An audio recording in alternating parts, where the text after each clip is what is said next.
we're certainly not celebrating in Gainesville. We'll give the camera in the back just a moment. And we're good. Coach, whenever you're ready, sir. All right. How's everybody doing today? Good.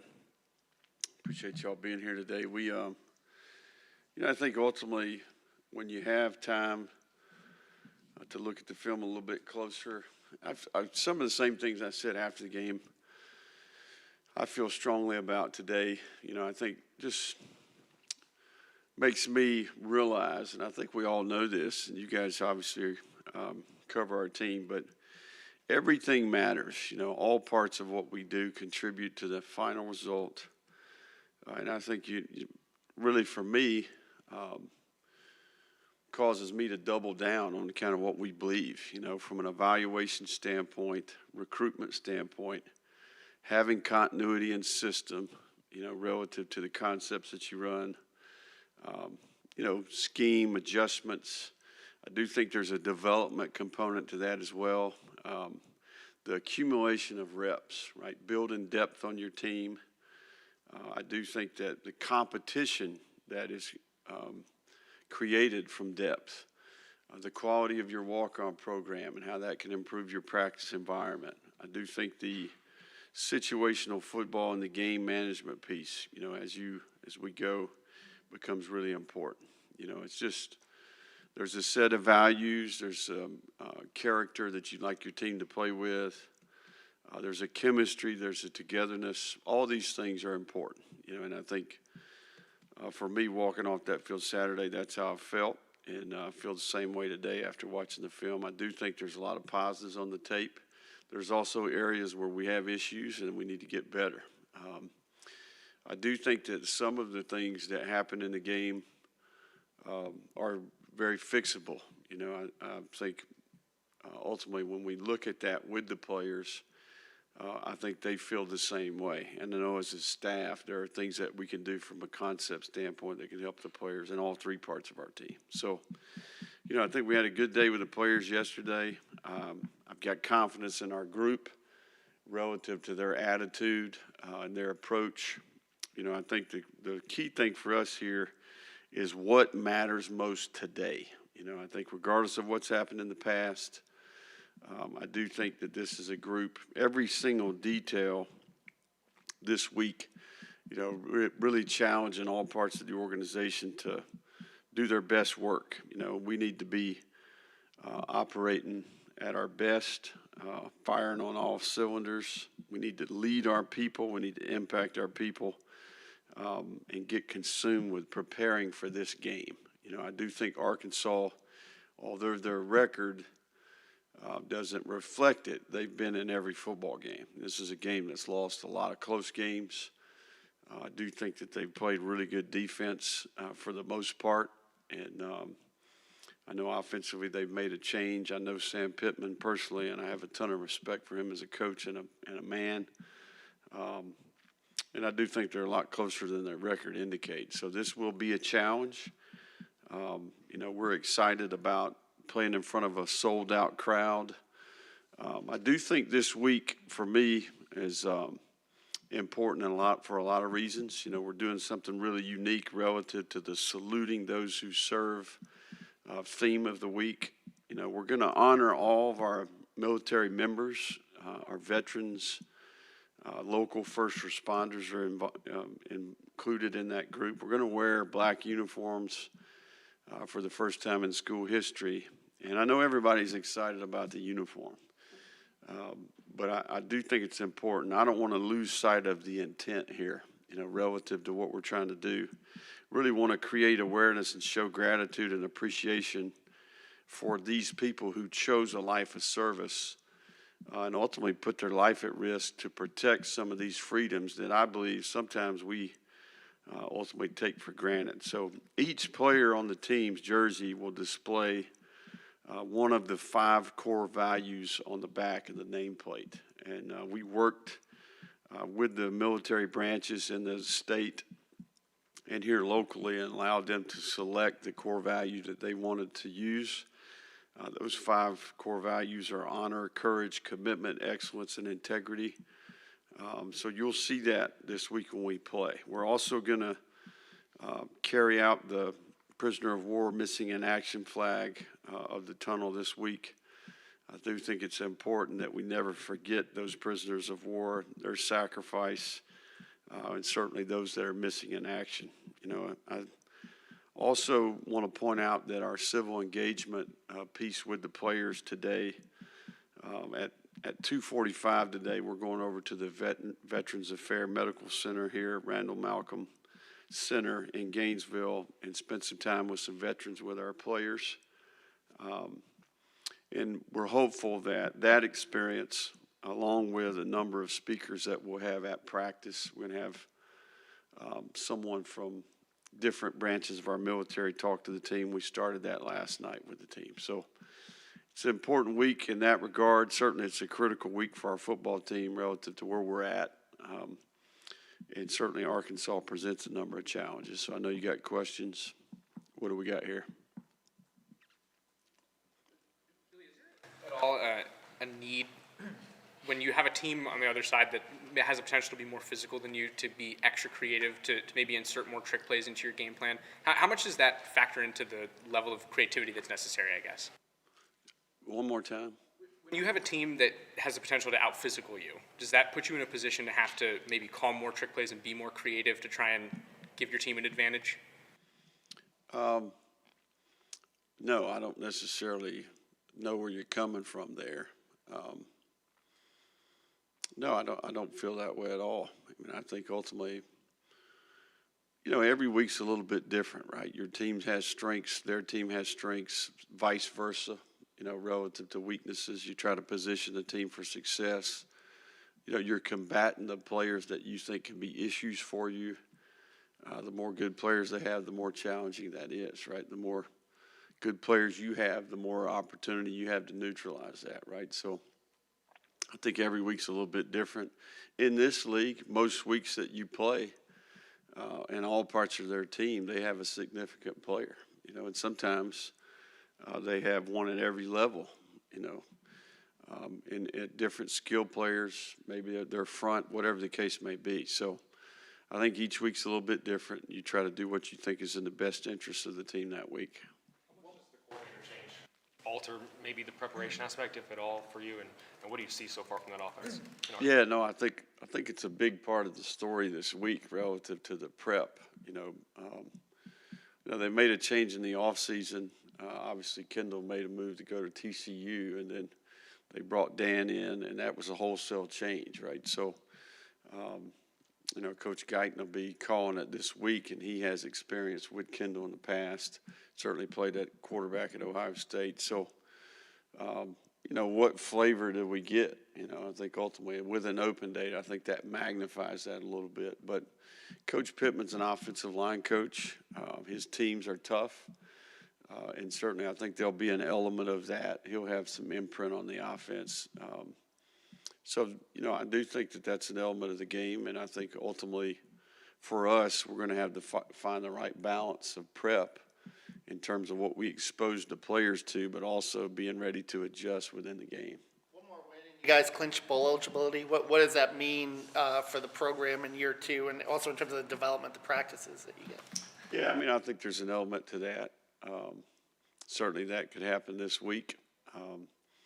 But ultimately, I don't necessarily think we're thinking about that as much as we're thinking about we got to get consumed with the things that can affect the outcome Saturday, right? So there is benefit to bowl games. There's no question about that. And I do think with the team that we have in particular, that could be beneficial. I was looking up your quote from last year about the whole military aspect and some of your background. Do you have like a specific moment where that kind of shifted for you and became something that was important to you to honor? Yeah, I think, I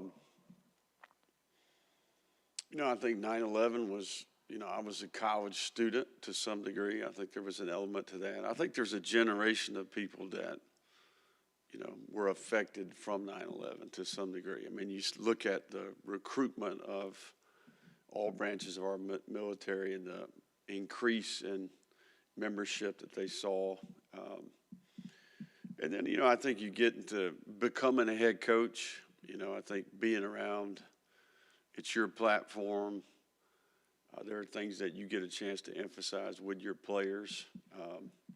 And look, this started with black uniforms at Louisiana. The kids wanted to wear black uniforms, and I was like, well, okay. But why? Why are we going to do it? And ultimately, we decided to build it around this theme. And we did it at Clemson. We wore purple uniforms there. So I think it's been beneficial for the kids. You know, I think ultimately I just think there's an awareness that we have a game that has a platform. And we can do some good, you know. And ultimately, I think that's what we're trying to do. Very successful in the Swamp since you've been here. I think maybe won 6 in a row even there. Obviously, home field advantage is important, but what do you see from your team when they get into that building that maybe you'd like to see out of the building a little bit more often? Yeah, no, I think just in general, I mean, I think home field advantage it's a real thing, especially in our league.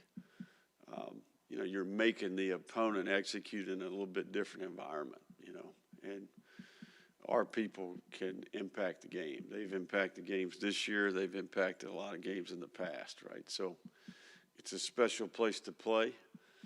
We're sold out Saturday. This is going to be really a unique event. It's going to be a historic event. So I think ultimately the team thrives off that energy, no matter what anybody says. I think there's an element of that you don't get at a neutral site or you don't get on the road, right? So we've benefited from it. They make it more challenging for the opponent, and certainly you get the benefit of not having to travel, right? So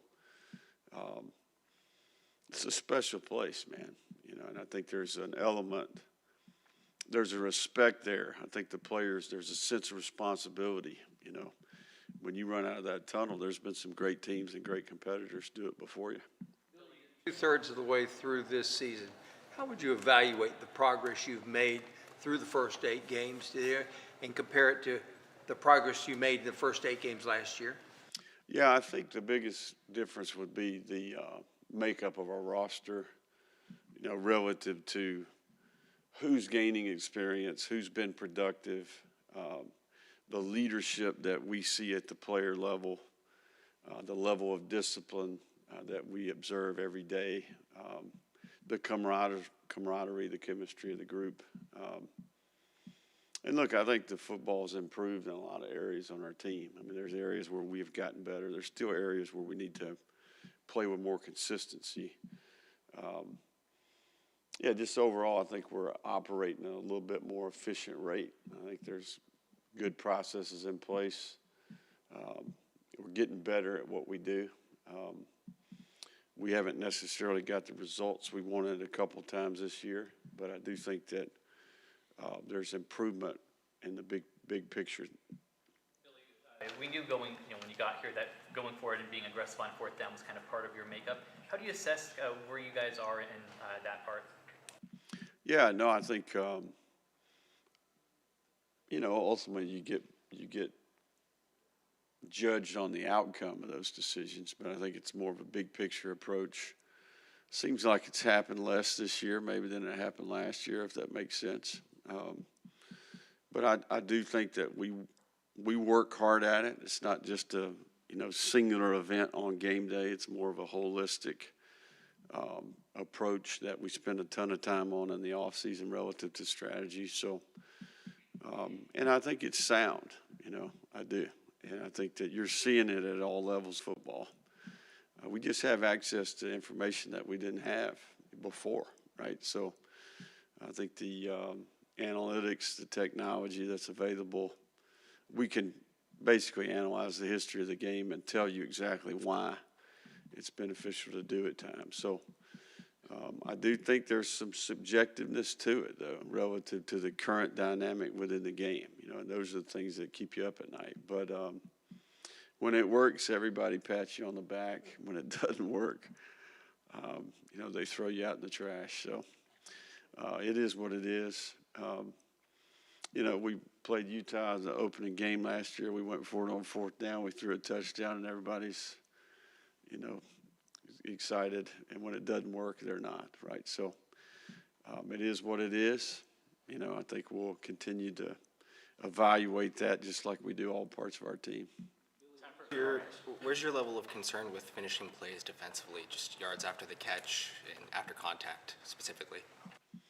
Yeah, no, I think there's definitely yards after catch. I think it's what happens before the catch ultimately that I think contributes to that. You know, our ability to affect the quarterback, play better coverage, and then once the ball's thrown, we got to break on the ball and get the guy on the ground. You know, I do think that that's one of the areas we can improve for sure. Relevant question. You made it pretty clear that you had conviction about the fourth down call. Mm-hmm. Maybe sometimes when you get further away from that, maybe you go, okay, maybe not. You still absolutely now, 48 hours removed, still Yeah. feel the same? I can see both sides of it, you know. I mean, I think ultimately, yeah.